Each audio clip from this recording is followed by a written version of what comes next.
República Dominicana. 8 de marzo, Día Internacional de la Mujer.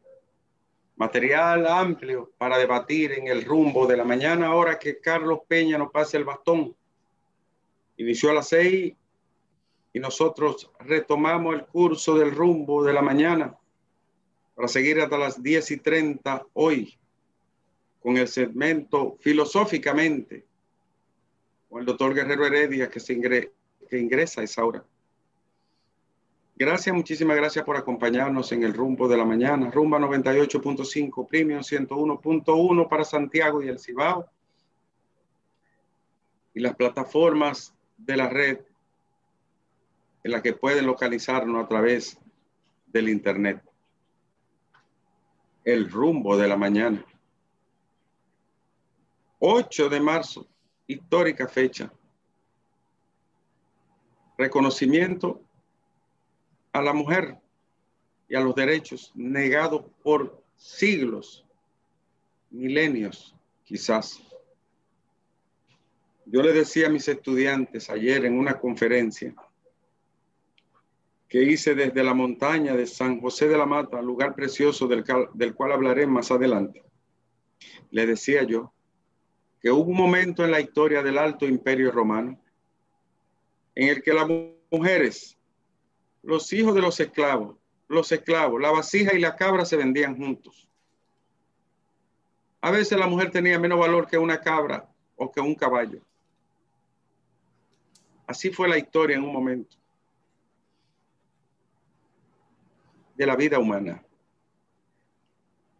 de la exclusión y de la ceguera de la razón que sometió a las mujeres por siglos y siglos al oprobio, a la negación, a la invisibilización. No se veían, no tenían derechos.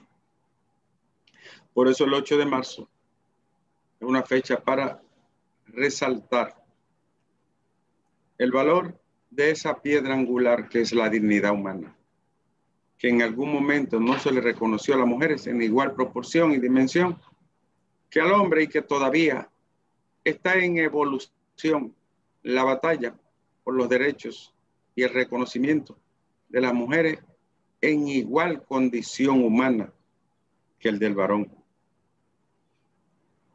Será ese tema de debate hoy.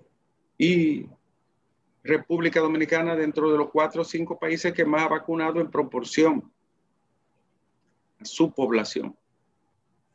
Una nota halagadora, esperanzadora, pues pese a inconvenientes que siempre surgen en estos procesos, hemos ido avanzando de manera dinámica y salvando obstáculos que en principio hasta nos hicieron dudar del programa de vacunación. Hemos vacunado más de un 3.7% de la población y eso es muy positivo. Además de que la gente está en vocación y disposición de vacunarse. Una nota que también resalta como positiva. La población tiene conciencia de la inmunización. Eso hace que nuestro país esté en los primeros 5 países de América Latina que ha empezado con mejor pie el proceso de vacunación. Y qué bueno que sea así. Y hablando de vacunas, se espera que lleguen el fin de semana y la semana entrante nuevas vacunas para encarar la demanda que ha aumentado y cumplir con la fase A, B, C y D por renglones de la fase 1, que ya toca a partir de esta semana a los octogenarios, las personas con más de 80 años.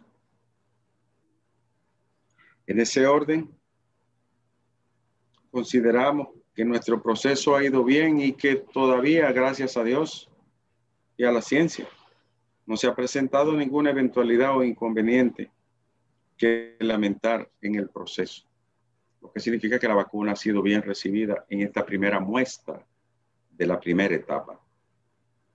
Y hablando de mujeres, apareció un trabajo en el Diario Libre de hoy de 4 distinguidas plumas referentes de la investigación y el periodismo, que dicen que la República Dominicana está en el 4º lugar con mayor desigualdad de género en todo el continente latinoamericano. Una cifra y una colocación nada agradable para un país donde todavía el machismo prevalece en los tuétanos y los genes hasta de las propias mujeres. De modo que eso se vincula al día de hoy precisamente.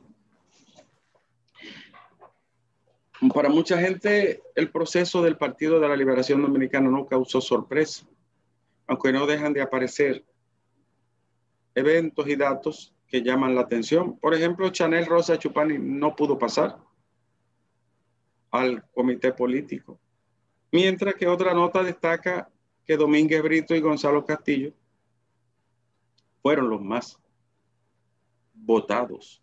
Después la vicepresidenta, ex vicepresidenta Margarita Cedeño y el exministro de Turismo Francisco Javier García. Asimismo, el senador Iván Lorenzo, joven y dinámico senador de Elías Piña, pasó al comité político. Pero Chanel Rosa se quedó en la gatera. Nuestro amigo Chanel no pasó.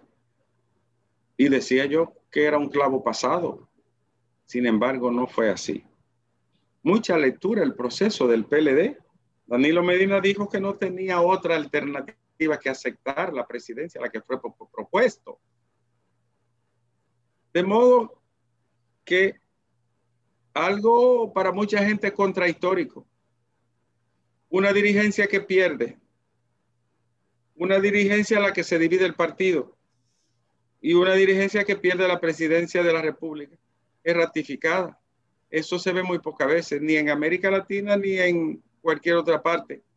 Los que salen derrotados siempre renuncian voluntariamente o son sacados por las estructuras de los partidos. Aquí ocurre lo contrario. Lo ratifican y en el caso de Danilo Medina dijo que la alternativa no había otra que no fuera salir él como el presidente de la organización. Vaya usted a ver qué situación esta, ¿no? Además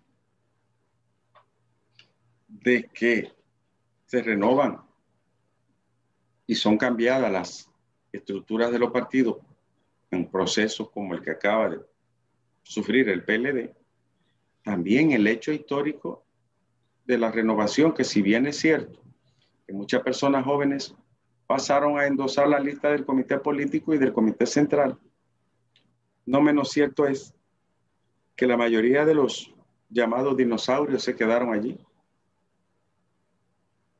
de una u otra manera. Veremos qué ocurre y cuáles serán las reacciones a un proceso que en términos organizativos salió bien, en términos de convocatoria para los fines de esa elección también salió bien el Partido de la Liberación Dominicana. Y otra nota que aparece hoy es el hoyo que ha dejado el COVID en los bolsillos de los dominicanos. El hoyo del COVID es grande a la economía. A esta etapa, el turismo disminuyó en un 50%. Una caída de la mitad significa un derrumbe, ¿no?, de este bastión y columna primordial de la economía, junto con la remesa principal fuente de entrada de divisa y además generador de más de 160,000, 200,000 empleos. en la República Dominicana. Caída del turismo que se expresa en pérdida de empleo y por lo tanto en caída del poder adquisitivo en manos de muchos dominicanos que hoy, como dice la nota, del hoyo del COVID,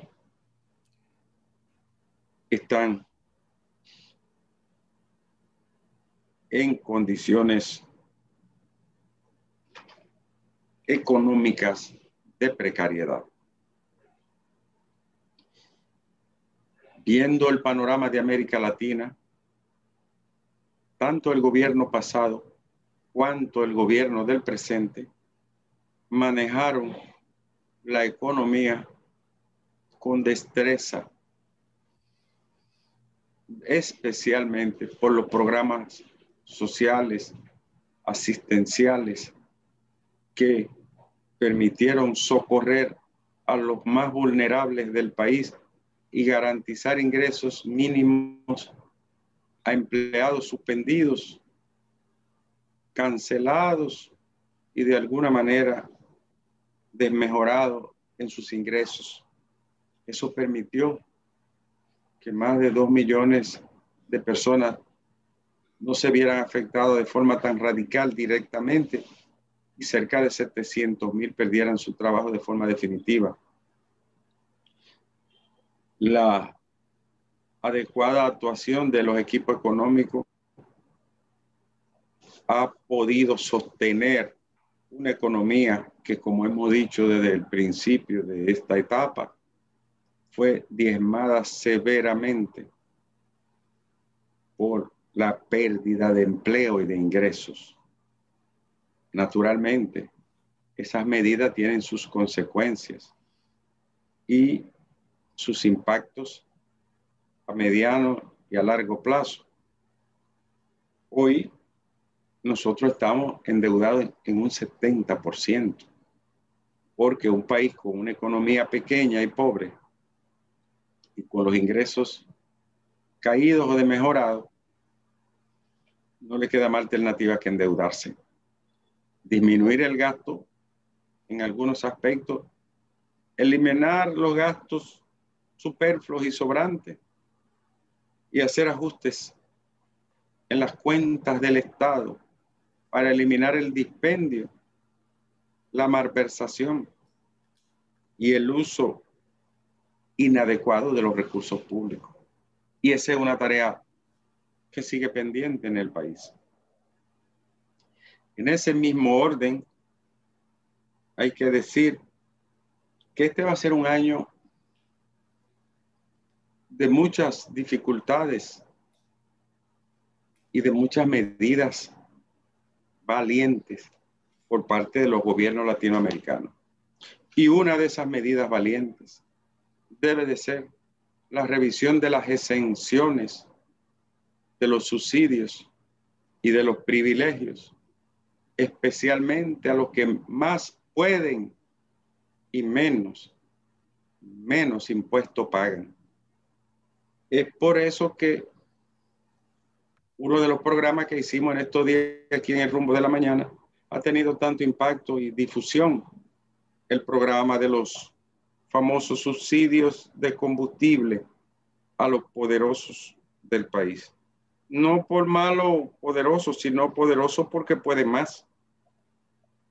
Y en ese orden se ha regado como pólvora unos análisis y comentarios hechos aquí en el Rumbo de la Mañana, donde se detalla la lista larga de beneficiarios de subsidios que a mucha gente le causó asombro, casi estupor, porque no, lo cierto es que cuando te encuentras empresas súper rentables, y qué bueno que son rentables, nos alegra, empresas exitosas, y qué bueno que son exitosas, empresas ricas y poderosas, y qué bueno que son ricas y poderosas, pero cuando te encuentras que le están subsidiando el combustible y a nosotros nos clavan la gasolina y los derivados del petróleo con 25 y 27 pesos por encima del precio que tenía en el mes de diciembre, entonces la gente lógicamente se pregunta, interroga y se indigna